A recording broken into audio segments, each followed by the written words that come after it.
नमस्कार, जय माता दी। मैं हूँ आपकी अपनी लाइफ डिजाइनर जीतू आचार्य। 4 महीने चातुर्मास है, यानी जब श्री हरि शयन निद्रा में जाते हैं, यानी योग निद्रा में जाते हैं, जिसे हम कहते हैं हरिशयनी एकादशी, जो कि 10 जुलाई से है। और 4 महीने जब कंप्लीट होंगे तो 4 नवंबर तक ये समय जाने वाला है। इस बीच में बहुत सारे इवेंट आएंगे, बहुत सारे आपके त्योहार आएंगे, व्रत आएंगे। वो व्रत भी बहुत चमत्कारी होते हैं। लोग कहते हैं कि भगवान जी सो रहे हैं, कौन से हमें देख रहे हैं, व्रत करें या नहीं करें। लेकिन हमेशा याद रखिए, वो सो रहे हैं, लेकिन कौन सी निद्रा में? योग निद्रा में। पूरा ध्यान है हमारी तरफ, ये मत सोचिएगा। आंखें बंद है, ध्यान तो हमारी ही तरफ है। तो ऐसे में आपका भक्ति जो है वो डबल कर देनी चाहिए। इसीलिए इन 4 महीनों में कुछ भी अच्छे रिचुअल नहीं किए जाते, यानी शादी नहीं होती, विवाह नहीं होते, गृह आरंभ नहीं होता, नामकरण संस्कार नहीं होते, यानी बहुत सारी ऐसी चीजें होती हैं जो इन 4 महीनों में नहीं होती हैं। करना क्या चाहिए, कौन सी चीजों को हमें ज्यादा करना चाहिए इन 4 महीनों में? ये 4 महीने जो बड़े विलक्षण 4 महीने होते हैं, हमें इस समय क्या चीजें करनी चाहिए? कौन सी ऐसी जरूरत की चीजें होती है जो हमें करने से कहते हैं कि 4 महीने तक हमें लाभ मिल सकता है। और ये ना कहें कि 4 महीने, इनफैक्ट जब नहीं है वो जाग रहे, जब वो जो योग निद्रा में, तो हमारी जिम्मेदारी और बढ़ जाती है, हमें थोड़ी पूजा भक्ति करने की। तो सबसे पहले हमें क्या क्या चीजें करनी है? एक कहते हैं कि मौन रहना चाहिए, जितना शांत आप रह सके। और उसमें से भी कुछ खास समय होते हैं, वो होते हैं आपके भोजन ग्रहण करने के समय। कहते खाते समय आपको मौन रहना चाहिए इन 4 महीनों में। अब ये तो है नहीं कि मौन कैसे रहें भाई, मुंह खोलेंगे नहीं क्या? खाएंगे कैसे? खाने के लिए खोलना है। ये जो बकर बकर बकर करके कई बार हम लोग खाना खाते हैं ना, इधर बात उधर फोन करते हुए ऐसे करते हैं ना, वो नहीं करना है। कभी आपने साधु संतों को भोजन करते हुए देखा है? वो ना किसी को बुलाते हैं, ना कोई किसी के आवाज लगाने पर वो बोलते हैं। वो पूरा शांति से अपना अन्न ग्रहण करते हैं, उसके बाद ही अपना आसन छोड़ते हैं। वो ना डिस्टर्ब करते हैं, ना डिस्टर्ब होते हैं। बहुत शांति से ग्रहण किया हुआ अन्न आपकी बीमारियों को खत्म करता है। यानी आपको सबसे बड़ी बात है कि इन 4 महीनों में आपको बीमारियों से बाहर निकलने का रास्ता मिल रहा है। और वो रास्ता कैसा? वैसे तो उसे पूरी जिंदगी अपने जीवन में ऐसे ही डालना चाहिए कि हमें बहुत जल्दी जल्दी फास्ट फूड नहीं खाना चाहिए। फास्ट मीन्स तेजी से फूड, फास्ट फूड दूसरा फूड नहीं। फास्ट फूड, फास्ट मीन्स कि बहुत जल्दी जल्दी तेज तेज फूड खाते हैं, जो वो नहीं खाना चाहिए। और मौन रह करके खाना चाहिए खाना, ताकि कहते हैं कि जैसा अन्न खाएं वैसा मन रहता है, जिस भाव से अन्न खाएं वैसा भी तो मन रहता है, जिस तरीके से। तो तरीका आपका एकदम शांति से भरा हुआ होना चाहिए। नो जल्दबाजी, नो अफरा तफरी, नो टेंशन, ना देनी टेंशन ना लेनी टेंशन। तो ये चीजों का आपने खास करके ध्यान रखना। बहुत ही लाइट फूड रखना चाहिए। अब लाइट फूड में भी एक चीज आती है कि जो संध्या के समय, सूर्य अस्त के बाद का समय होता है, ये 4 महीनों में कहते हैं कि सूर्य अस्त के बाद का समय हमें हैवी भोजन नहीं करना चाहिए। कुछ लाइट फ्रूट्स, या फिर अगर आप खाना भी खा रहे हो तो जैसे ही सूर्य अस्त होता है उसी समय खा लो। और उसके बाद ऐसा नहीं कि 12 बजे तक अगर आप मूवी देख रहे हैं, टीवी देख रहे हैं, तो आप 12 बजे खाना खाना शुरू कर देंगे, 11 बजे रात के खाना खाना शुरू कर देंगे। तो ये चातुर्मास यानी 4 महीने, ये प्रिकॉशंस के महीने हैं। ये वो महीने हैं जिसके ऊपर पूरे साल का दरोमदार आपका टिका हुआ है कि पूरा साल आपकी जिंदगी कैसी रहेगी। और ये 4 महीने अगर आपने थोड़े से प्रिकॉशंस लिए ना, तो आपकी जिंदगी का सुनहरा साल बन जाएगा। ये बहुत अच्छे अच्छे अवसर भी मिलेंगे हर काम के, लेकिन साथ के साथ आपकी जिंदगी में बदलाव के अवसर मिलेंगे, आपको बदलाव के मौके मिलेंगे। पूजा भक्ति जरूर करनी चाहिए, लेकिन इस महीने की, इन 4 महीने की एकादशियां, ये व्रत जरूर रखने चाहिए। कहते हैं इन 4 महीनों की एकादशियों के व्रत रखने से पूरे अश्वमेव यज्ञ जैसा फल आपको मिलता है। तो सोचिए, अगर हम पूरा साल, कई लोग नहीं व्रत रख सकते हैं, लेकिन कहते हैं कि इन 4 महीनों में अगर आप व्रत रखते हैं तो आपकी पूरी भरपाई हो जाती है पूरे साल की।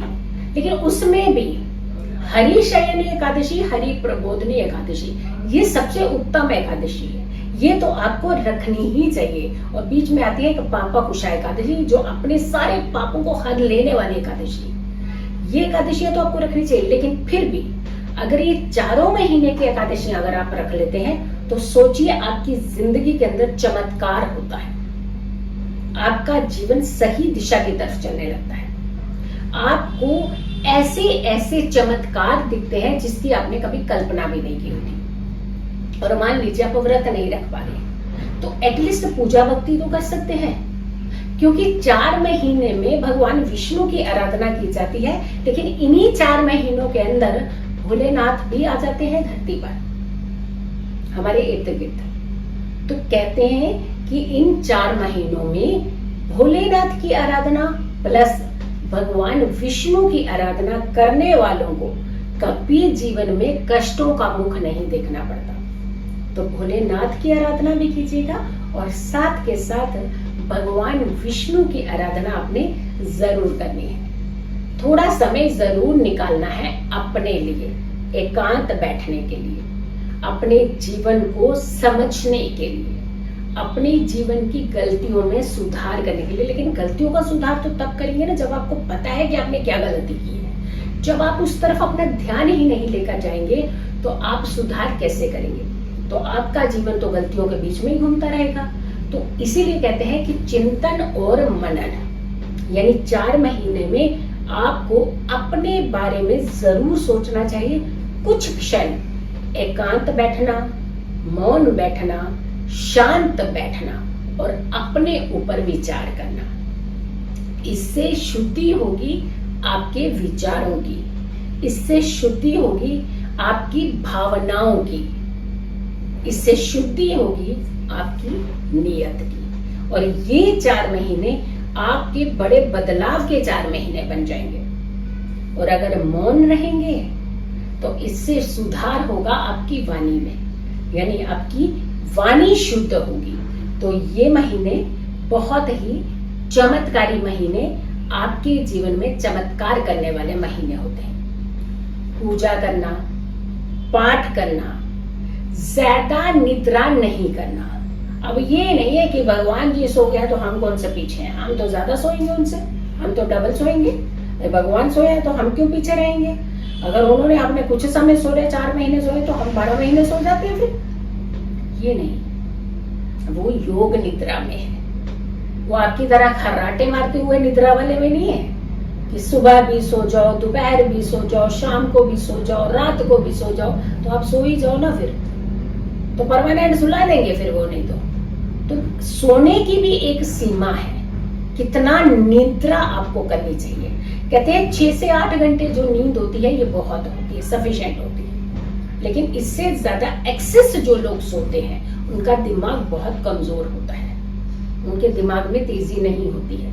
वो शारीरिक तौर पर भी पीड़ित होते हैं, वो मानसिक तौर पर भी पीड़ित होते हैं जो एक्सेस सोते हैं, ज्यादा सोते हैं। तो दिन का शयन दिन में नहीं सोना है और रात को भी सोना है तो थोड़ा सा पूजा भक्ति करके सोइएगा। ऐसे नहीं सिर्फ फटोफट ये काम खत्म किया, खराटे मारे हो, बस जी सुबह भी नहीं उठना, अपने देर से मर्जी से उठना।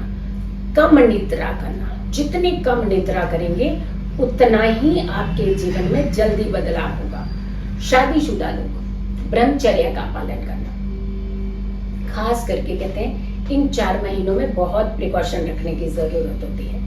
ये 4 महीने आपकी जिंदगी के बदलाव के महीने होते हैं, सुखों के महीने होते हैं, सुख बटोरने के महीने होते हैं। तो इन 4 महीनों में अपने खाने पर भी कंट्रोल, अपनी भावनाओं पर भी कंट्रोल, अपने इमोशंस पर कंट्रोल, अपनी इंद्रियों पर कंट्रोल, अपनी जीवा के ऊपर कंट्रोल, अपने विचारों में कंट्रोल, आपके दिमाग में कंट्रोल, यानी पूरा संतुलन बना करके पूरे साल का आप एनर्जी इकट्ठी कर सकते हैं और आपके जीवन का ये सुनहरा साल बन जाता है। सुबह और शाम आपने एक माला ओम नमः शिवाय और दूसरी आपने ओम लक्ष्मी नारायणाय नमः, इस मंत्र का जाप आपने जरूर करना है, सुबह भी करना है, शाम को भी करना है। ओम नमो भगवते वासुदेवाय, तीसरी माला ये। तो 3 माला सुबह, 3 माला शाम को, लगातार 4 महीने आप ये जाप कीजिए। अपनी जिंदगी के अंदर बदलाव, चमत्कार होते स्वयं देखिए। सुबह 6 बजे की वीडियो मेरी जरूर देखा करें, उसमें राशिफल है आपके लिए, बहुत ही खास राशिफल होता है। लकी अक्षर होता है, लकी कुंडली होती है, बर्थडे का विश होता है और आप लोगों का राशिफल होता है। 6 बजे की वीडियो जरूर देखें और दोपहर की 12 बजे की वीडियो जरूर देखा करें मेरे ही यूट्यूब चैनल पर। खुश रहें, स्वस्थ रहें, पॉजिटिव रहें। पॉजिटिव रहते हैं तो हर समस्या से हम दूर रहते हैं। जल्दी हाजिर होंगे एक अच्छी वीडियो के साथ, तब तक के लिए नमस्कार।